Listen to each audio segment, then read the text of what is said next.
Hello, hello, hello, and welcome to another episode of the Sabrina Zohar Show. My name is Sabrina Zohar, and I am your host. Welcome back, my babes. Our time alone, I love solo time.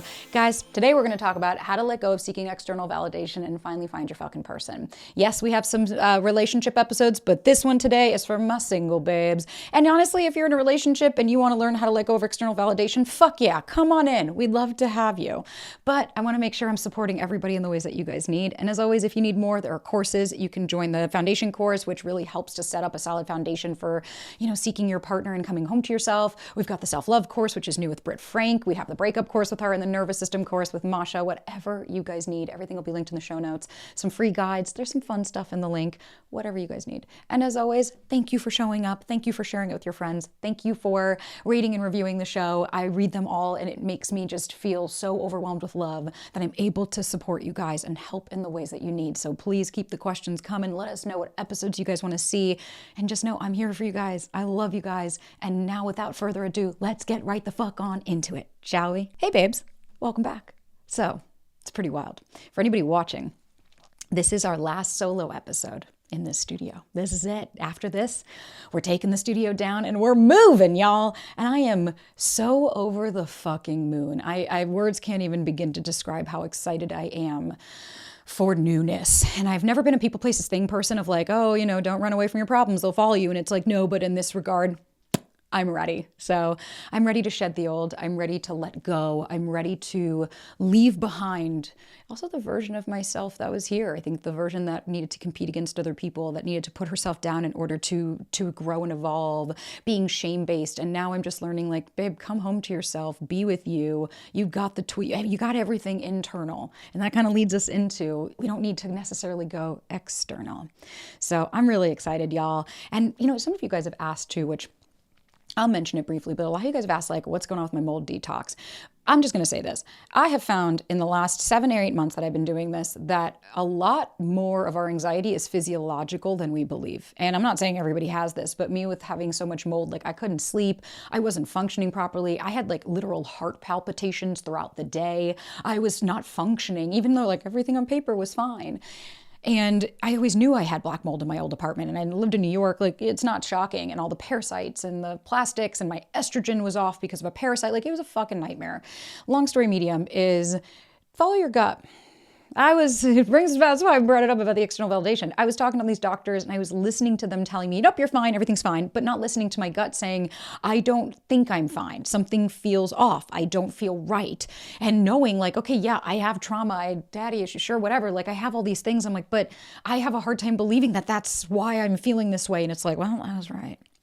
And so I'm going to be documenting more on my personal Instagram, sabrina.zohar. And it's just wild. Like I've been doing more content that feels more like me, and I've been losing followers. I'm more than okay with that. And we've been gaining too. But my point being is like, again, it all kind of revolves back to the topic of today. And I don't normally share a shit ton of my personal life outside of my relationship stuff, but I also want to let you guys in more. I want to create a real community of people that are here together for not just the advice, but for also me and as a person and what I can offer you guys. And so I'm excited. I'm going to be creating a lot of stuff on there, sabrina.zohar, if you want to follow along, and just want to support you guys in different ways. It's not just all about like relationships and dating. There is more to life. So I want to do some relationships, some friendship episodes, maybe some family, like whatever you guys need, let me know. Put them in the comments, pop them on in, and let's figure it out. I'm not seeking the external validation, but I am saying I want to meet you guys where you're at. And so let's talk about, how do you let go of seeking external validation and find your person? I don't know about you guys, but that was a struggle I had for fucking years. I was really big on the people pleasing, on the overperforming, and thinking that if I just do what other people want, if I can get you to like me, then I will be good enough. And it wasn't until I started this career where I started to realize it's like body count, but not in the way that I mean it. I meant like a murder, right? When they have that. But it's like the more people that you get that might validate you, oh yeah, it doesn't satisfy that interior need, because then you get the people that don't. Then you get the external people that don't agree with you, that don't like you, and you're like, oh shit, I'm being challenged and squeezed in so many different ways right now. And what it taught me was I personally had to stop trying to get other people to validate and to choose me. And I had to really learn, this starts with you. And it's like I did a video the other day This is, obviously by the time this comes out, you guys will probably not remember the video, but it was about saying like maturing is realizing that like delete the fucking paragraph.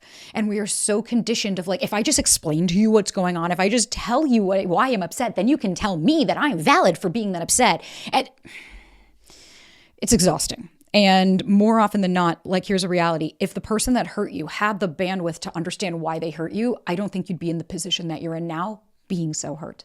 And I know that is a harsh reality of like, oh fuck, but people meet you as far as they can meet themselves. So if this person can't comprehend why you're hurting, sending a fucking dissertation paragraph of that ain't changing anything. And that took me a long time to learn. I used to do that. Every guy I dated would get this like fucking novella after of like all the things. And it was like, there was no clear thought process. There was no through line. Like it's the same as when somebody just completely removes themselves, like the avoidant not dealing with this, wherein the anxious person comes so full forward of like, no, you're going to hear everything. Neither one of those are healthy places to be in. No one's bad. No one's good. No one's right. No one's wrong. It's just about being honest of like, oh, wow, yeah, me trying to get them to validate me is really keeping me stuck. And I'm chasing approval. And that all can feel like love, but they're actually self-abandonment in disguise. And you guys hear me talk about self-abandonment all the fucking time. But here's the truth, and it's going to be a hard one. You can't attract someone who truly sees you if you're addicted to being liked. And that's what this episode is about. We're going to understand why you crave external validation. Here's a spoiler alert. It's not vanity. It's actually fucking survival. How to rewire your brain and body to stop outsourcing your worth, and how to make yourself emotionally available to someone who actually fucking wants you, not your performance, because that's never going to be sustainable. And that's not going to be something that you're going to be able to do long term. It's funny. I was talking to Masha yesterday. We went for lunch and we were talking about a friend of hers that's just within a relationship that none of us really understand. And she laughed and she said, people always ask, and it's the same question I get of like, because she said when her friend was telling her about this, she's like, I'm sorry, she was married and, Masha's married with a baby. And she's like, the friend's not. And she's like, listen, I don't understand the relationship you're describing. And the reason I don't understand the relationship you're describing is she's like, I didn't play the cool girl. And then all of a sudden now, 2 years in, my partner still wants to go have a boys' weekend every weekend, like a full on day where I'm with my friends or I'm going to be doing this. And it's like, that's cool. But like, you're also in a relationship now every single weekend. That's a tough sell. Like eventually, and it's like they want to have kids. They're thinking about progressing in their relationship. And it's like, she's even explained to the guy like, well, what's going to happen when we have kids? And he's like, I'm still going to have my boys' day every weekend. And it's like, no, you're not. I'm sorry. You're now a parent. You're now a father. And that's what I mean by when we don't show up authentically, when we don't show up as ourselves, when we don't take up space off the bat, then what happens? Your needs don't get met. And then you're wondering why. And then what's happening? And then you get resentful. And then that's why we had Dr. Morgan on to talk about unmet needs, expectations, and resentment. They really are the relationship killers. So let's first start of like, why do you seek validation in the first place? And it's not just because like, I'm sure you could chalk it up and be like, you're insecure. And it's like, okay, thank you. But at the root of it, like you are taught to earn love, not to receive it. That's a really simple way to put it. Because when love was inconsistent, if it's conditional or withheld as a kid, your nervous system learned in order to get connection, I must earn it. That becomes your relationship blueprint. That becomes what you are now seeking in your relationship.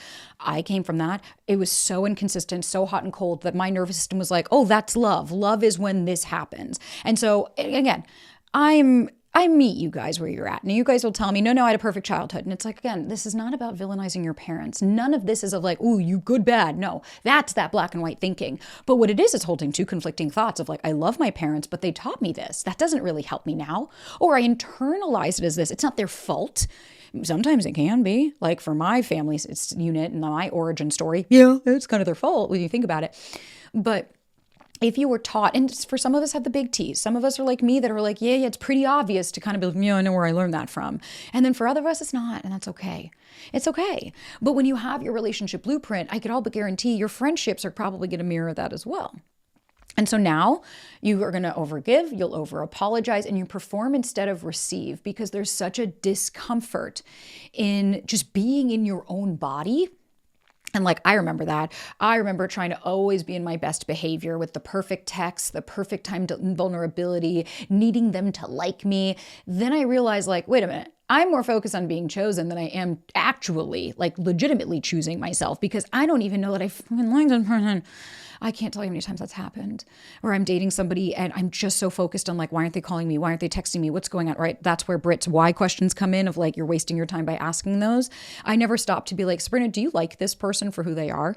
Do you genuinely like the way you're being treated right now? Do you like how dismissive this person is, how flippant they are, the fact that they've gone 5 days without even responding to you? No, it was just choose me. I'll never forget, it was this photographer. I think maybe I've mentioned it to you guys. He was a big photographer in New York. I was like 23. I'm wondering if I even had Clem, maybe even a little younger.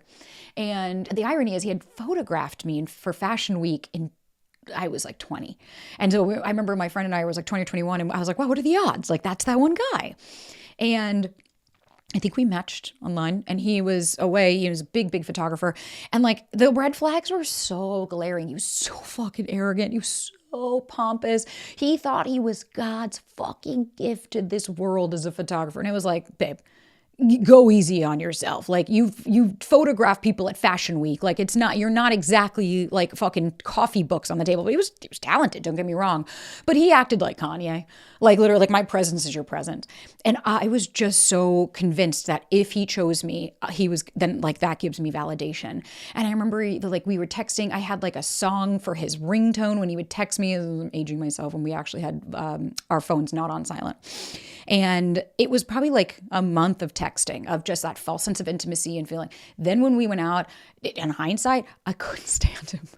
I couldn't stand this guy. I was so turned off by his personality. But like, what did I do? Still invited him back to my house to fool around.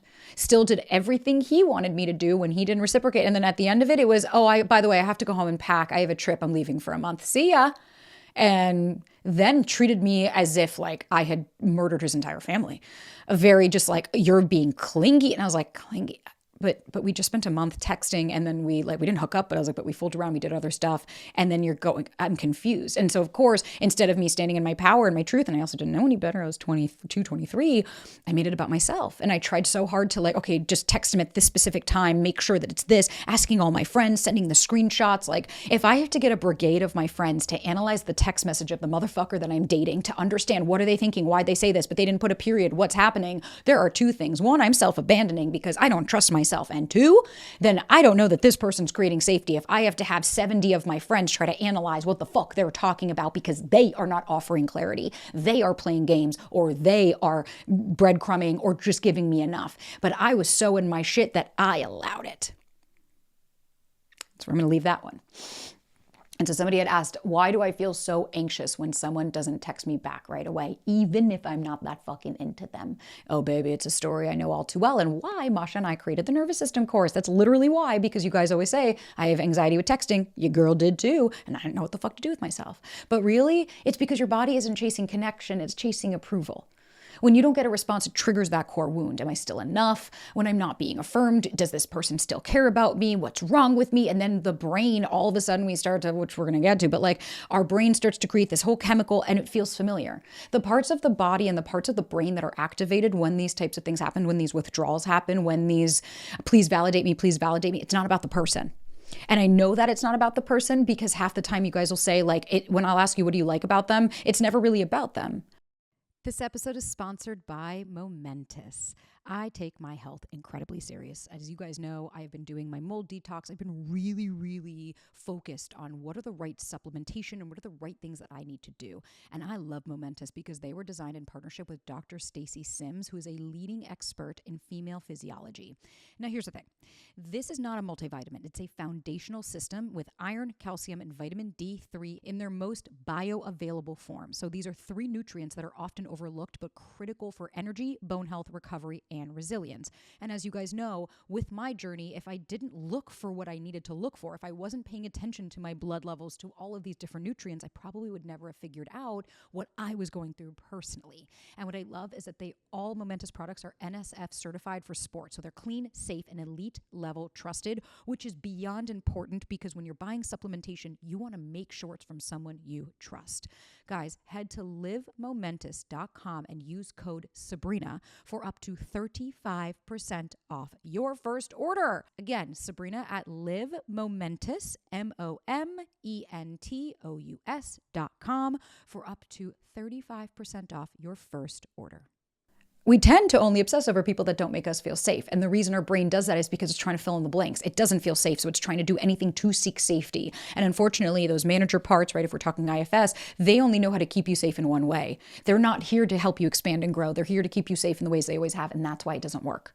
And then you have your brain. When you're on validation, you have dopamine, you have reward, and you have control. You guys know I love the neuroscience, and we've been talking about the ventral striatum, and that's your brain's reward center. So it lights up in anticipation of validation, not the validation itself. So you get that dopamine spike when you check your phone, you see someone viewed your story, or you get a like, not because it's actually fucking meaningful, but because it's a predictable reward seeking behavior. Our brain loves predictive. That's why dating apps and breadcrumbing become addictive, is because our brain is trying so hard to make sense and fill in the blanks. And it's a predictive method and mechanism. And so it's like, wait, I need it again. I need it again. I need it again. It's not, you're not crazy. Welcome to your ventral striatum. And then we go into the default mode network where that's your baseline, right? That's the automatic. That's where we just go back on like the ruminating and the spiraling and the thought process. And then what happens? The salience network gets activated, and the salience network is like, oh my God, okay. So they're getting rewarded. The dopamine is being released every time they check their phone, every time they get the like, every time they do this, every time there's the anticipation of, not when they actually get it. So it's telling your brain is, I need more, I need more, I need more. That's why you feel like you're going to die. Then it activates the different part of your brain. Then the salience network kicks on and is like, let me scan for this. They don't feel safe. There's not safety here. Oh my God, they're not safe. And you're like, don't know if that's the case. So here's a tool. It's called the validation tracker. So for 2 days, I want you to track every time you reach for validation. I did that. Masha made me do that for a while. Every time I'd get super dysregulated, I'd go on Insta to see how a video was doing. And she would notice, she would be like, oh my God, look at your shoulders, look at the weight, like how tense you are. And I'd be like, oh my God, you're right. Or on the contrary, I would go and look at my reviews to be like, see, told you, I knew it. Someone left a 1 star. Someone hates the way I talk. I'm like, because I'm too much.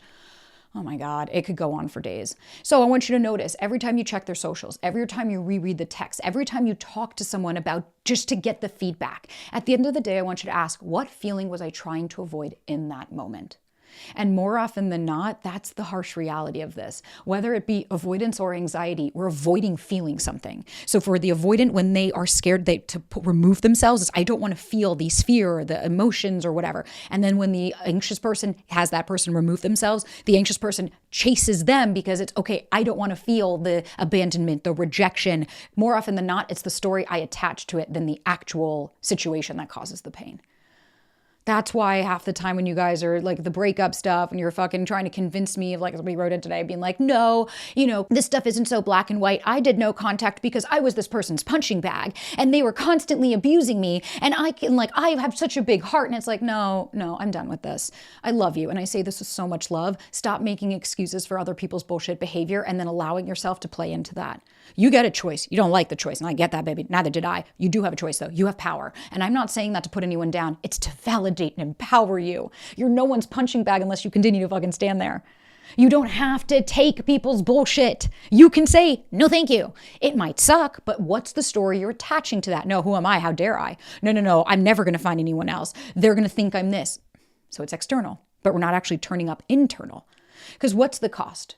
Right? Literal the cost. Because when you're constantly chasing that validation, you're missing out on so many aspects of life. Because you can't choose clearly while you're trying to be chosen. You're actually offline. When you're externally focused, what happens? You ignore your own body signals. You can't tune into your gut when your entire attention is on, do they like me? What should I say to make them stay? Are they going to leave me? Are they going to want me tomorrow? What about making them interested? What version of me should I show up as? Why do you think I fucking hate all this black cat, golden retriever shit? What are you doing is that?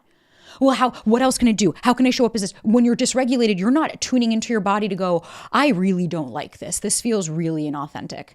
I am not a fan of the way that this person makes me feel. No, everything is just, no, get them to like me. Because as a kid, I totally fucking get it. It wasn't safe to stop and ask yourself that. How could you? Who gave you the tools? Who gave you the bandwidth? Who taught you? Where's your window of knowledge? How did your nervous system know that that would be safe? It doesn't. That's totally okay. We don't need to berate and belittle anybody because of that, but we do need to be realistic and acknowledge what it actually fucking is. So someone had said, I feel like I disappear in dating. How do I stop changing myself to be liked? Oh, baby. You don't disappear by accident. You disappear because the stakes feel too high to be rejected as your real self. And I know that because that's what I was doing for a while in my content. I was so terrified to put myself out there. I was scared to post a video because I was scared of two things. One, the feedback, the comments, what people were going to say, even if it was positive. But not only that. Two, if it didn't do well, the narrative I would speak about myself. See, no one likes you. They're over you. You're done. And so we have to look and say, oh, right, I'm not only just scared of being rejected, I'm scared of what the story I've told myself about being rejected is. That makes sense. I mumbled a little bit, but there it is. Okay, so here's a tool. It's called the self-validation first tool. So I want you to check in before every date or text or DM. 1, do I like me right now? 2, am I trying to be impressive or present? And 3, if they don't respond how I want, can I still choose to be on my own side? That's why I always will fucking tell you about this and consistently tell you guys, be careful the text, and you're sending all this and then you send the paragraphs and the soliloquies. And I'm like, and then what happens? You feel terrible after. It's like, think of future you. It's my favorite DBT, dialectical behavioral therapy. Dialectic behavioral therapy, whatever, DBT. It's my favorite fucking practice because one of them. But I love it because we start to challenge our thoughts. Think of future you. I used to do this. It's changed the game for me. The amount of times I'd have this really nasty message, even to my fucking management company right now that we're trying to get out, like dealing with this house that is just a goddamn nightmare. I have never had somebody so unfucking professional. And I will write the emails and I'll stop and I'm like, whoa, my body temperature is physically warm. I'm like, I can feel this warm rush. I am not in my right brain. This doesn't make sense to fucking send right now. And I'll stop and I'm like, see how you feel tomorrow. Because I want to check in with myself. I want to understand, have I lost control of my own body? Is this coming from a pure place of empowerment? Or am I just wanting to get the venom out, or wanting to get the point, or wanting to leave my anxiety, or get validation, whatever? Because I can't tell you. Oh my God. I remember the first time I ever got ghosted. Oh God, the initial spiral about the rejection. I was 20. It was the first time. And I think I've told you guys about this. And this guy was, I think, everything I had wanted and more. I thought like this was it. And I remember his phone died. He had biked to my work. Like we were supposed to hang out. It was like we were about 6 weeks in and something happened. I can't remember now. I was so young. I was 20. And I remember being at work and he just like comes in like a hot mess with his bike. And he's like, and I see the address of the salon I had worked on his hand. And he brought a cupcake and he was like, I owe this to you. He was like, I'm sorry. I'm sorry that I am pulling away. I'm sorry that I'm acting like this. He was like, I'm so fucking into you and I'm just scared. And I remember just being like, okay, like let's meet tonight and talk about it. And I remember he came over and he was like, I'm not moving. I want to be here. I want to pursue a relationship. I really care about you. And I was like, okay, fuck yeah. And like, I remember we were trying to hook up and like, he was a big boy, if you know what I mean. And I struggled. I was like, I was young. I didn't know what to do with that. And so the intimacy was getting there. And like, I was really like learning myself and getting more comfortable with myself. And out of nowhere, he ghosted me. Literally, I saw him that morning and he said, okay, baby, I'll see you tonight. I can't wait. Big kiss. That's what I mean by like, that's ghosting. Not just like, well, they didn't answer me for a day. It's like, stop it. Stop it. Or like we had one date and they never contacted me again. It's like, okay, yeah, you know this person. Not somebody that you've been fucking dating for 2 months at this point that was coming to a party with you that night. Never to be heard from again. And then when I saw him on the street, I flicked him off and he sent me a text that was cowardice. I owe you an explanation. Never got that explanation. I spiraled. I would go, when I walked down the street, I was scared in New York because we lived in the same neighborhood. I was like, yo, manage your shit better. And I was scared that I was going to see him. I was nervous. That, like, I remember once thinking I did, I was like I was literally having heart palpitations walking down New York. But really what it was like, I was just terrified about what this meant about me. And I was fucking confused, genuinely. I didn't understand it. And this is, I think, where I started to chip away at my self-esteem of like, what's wrong with me? I don't know. I don't understand. But at the end of the day, I remember at the time thinking like, I don't have to perform anymore. I was trying so hard to be cool for him. I was trying so hard to be the girl that he wanted and like not text too much and not ask to hang out too much and play the game right. And it's like, and it still didn't fucking work. It still didn't pan out. But like at the end of the day, like to this day, I have always wondered, I wonder where the fuck this guy is. But to this day, I have just questioned like, I don't know what happened, but you know what? I don't need to wonder anymore because that person, it couldn't even fucking have a conversation with me. Couldn't even just send me a text message. Hey, I'm not going to come tonight. I'm actually not feeling this and I'm sorry. I wish you all the best. Something to let me go. I don't need to make that about me. Because external validation, realistically, it's a moving fucking target and you're never going to feel full. That's a reality, because even when they do choose you, if you haven't validated yourself, you won't trust it. You'll keep looking for the proof. You're going to keep needing the reassurance. You'll never feel secure, even in the good relationships. You guys write in all the fucking time. I don't understand. Like, I'm now in the relationship and I'm still anxious. I don't trust this person. I feel like they're going to leave me. It's like, because it's not about just getting into it. If you, what do you think? How you feel in the courtship phase, what do you think is going to happen when you're in the relationship? All of a sudden, you're just going to start trusting this person out of nowhere because kumbaya? No, baby.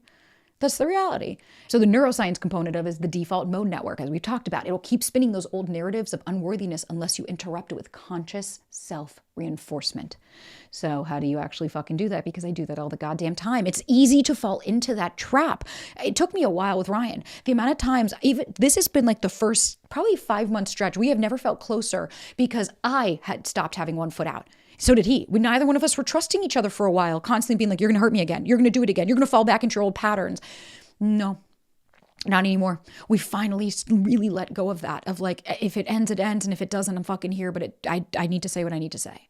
So there's a tool called the reverse the question practice. So instead of, do they like me? I need you to ask, do I like how I feel when I'm around them?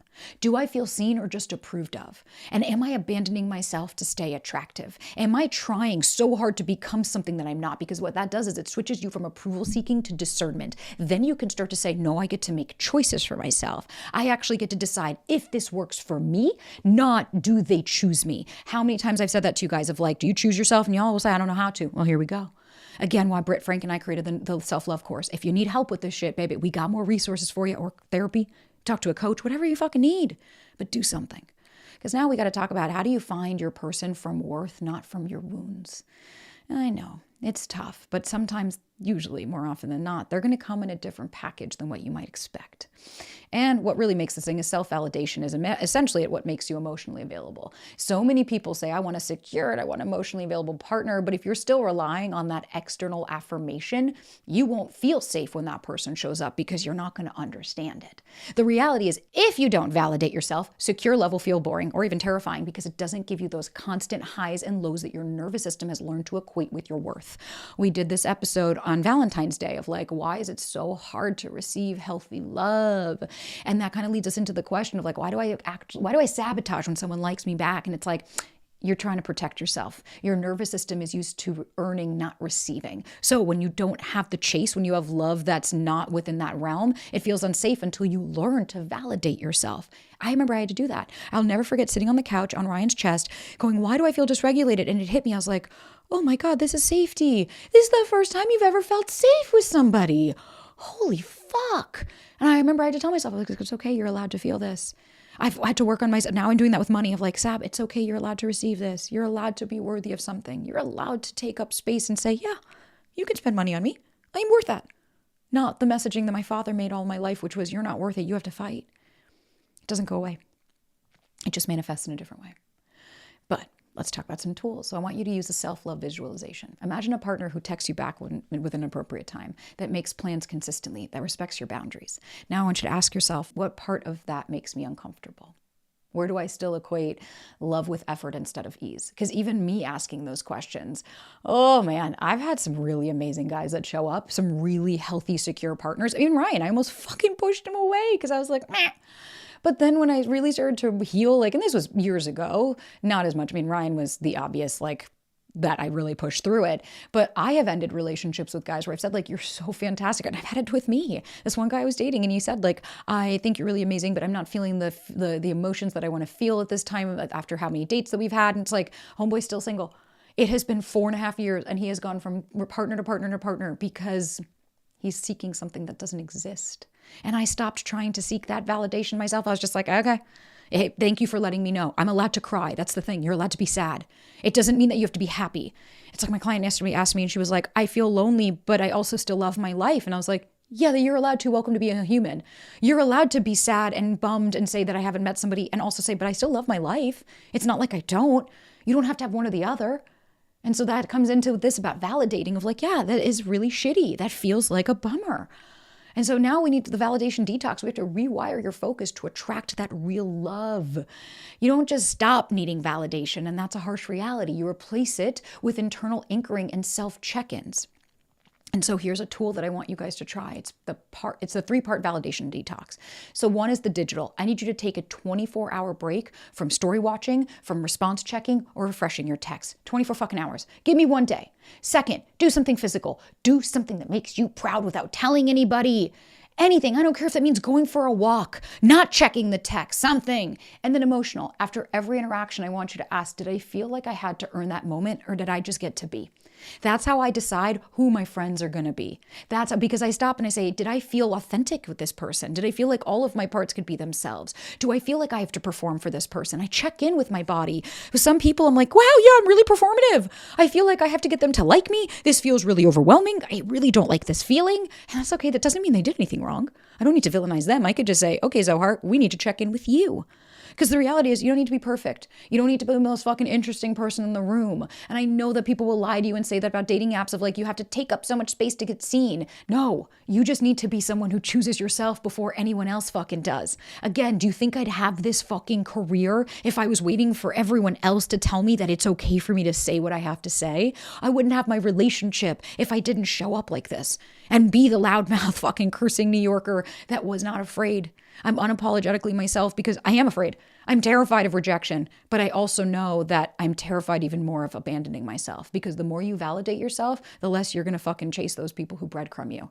The easier it is to walk away from misalignment, and the more likely you are to actually attract someone who sees you clearly for who you are because you've stopped fucking hiding yourself.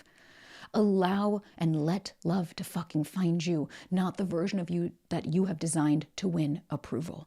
I know, babies. And if you guys need more help, you know that there is the nervous system course, so you stop chasing validation on autopilot. You can also download the free guides. There's some free guides that are all about how to go slow in dating and how to regulate your nervous system. And if you're ready to attract connection from wholeness, not fear, then the foundation course will be there to step by step and walk you through it all. Or, you know what? Just be with each other.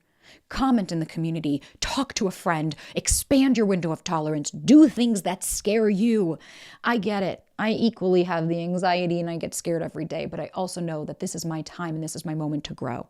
And if I'm constantly waiting for others, I'm never going to show up for myself, because if I don't stand for something, I fucking fall for everything. I love you guys. Thank you for another amazing week. Thank you for listening to me rant. And thank you guys for just being you. I get it. I might not be for everybody, and I totally get that. And that's valid. For everyone that's here, fuck yeah. And if you go, that's okay.